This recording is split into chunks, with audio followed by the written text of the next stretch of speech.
What's up? We're gonna do some things I hate about the Veloster N.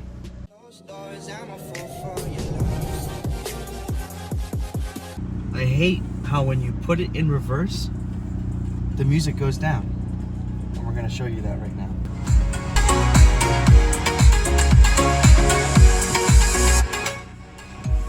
And it went down. Put it in.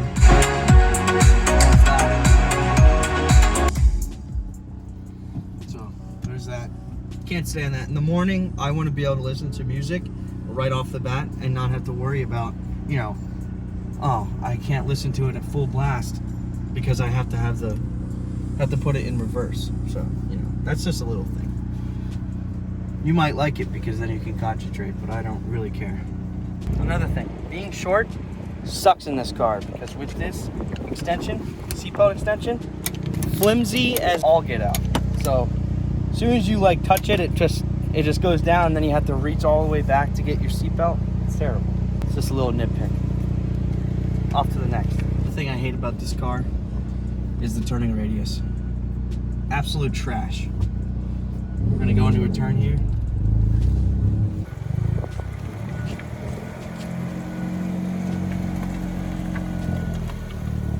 Absolutely terrible.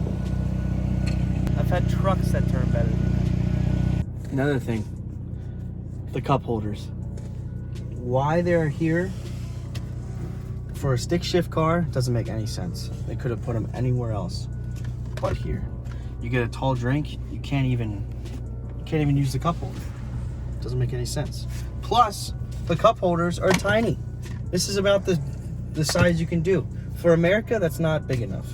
It needs to be bigger cup holders, for sure. Any extra large drink from any fast food place, not gonna fit. Large Gatorade bottle, not gonna fit. So many things that won't fit in that.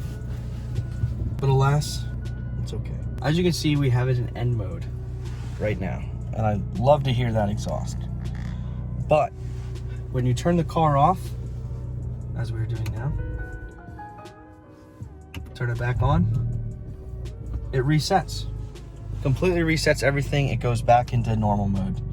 So even though I love constantly driving in N mode and N custom, I have to turn that on every time I get in the car and turn it on.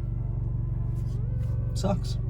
Rev matching. This car has rev matching and it's usually fantastic, but you can tell sometimes it doesn't know what gear you're gonna go into, which is understandable, but it tries too hard, I think. So like when you're going to first and you're just going through a parking lot and you push in the clutch, it'll just keep the RPMs way high because it thinks you're gonna either let out the clutch or go into second gear or something. Sometimes the rev matching doesn't work that well. I notice it's usually when you're going at lower speeds, like parking lot up to like 20, 25 miles an hour, it doesn't really know what you're doing. Another thing is, in the morning when you start it, when the car is cold, it's a little jumpy. So until it warms up, it doesn't really like the coldness that much, at least in my experience. It like goes everywhere, the throttle's not very great. It's not smooth at all. It's definitely noticeable. Because when the car warms up, it's a lot better. Biggest thing I hate about this car is the power and power delivery. I got steamrolled by an Infiniti SUV the other day. It's just, you know, it's not the most powerful thing on the road. And, you know, with mods, I think that can change, but at the moment, there's not that many mods, which is another con. Another thing about the power is after 6,000, you want to shift at 6,000 RPM, basically. There's not really much more after that. I just wish it was a little higher in the rev range, or it didn't run out of breath like this car does. The peak of this car is around 4 to 5,500 RPM, and then it just falls on its face, really. That's just in my experience. Launch control. Absolutely terrible in this car. Not a fan. The way you have to engage it is just clown shoes. It really is. I wish there was a mode where you can just go into it and then it would know. But basically, what you have to do is mash the throttle as hard as you can. And if you don't get it perfect, it'll just rev the hell out of it. And you just rev the hell out of your car for nothing. So that is definitely one thing I would change. Just the way you engage that. Don't get me wrong.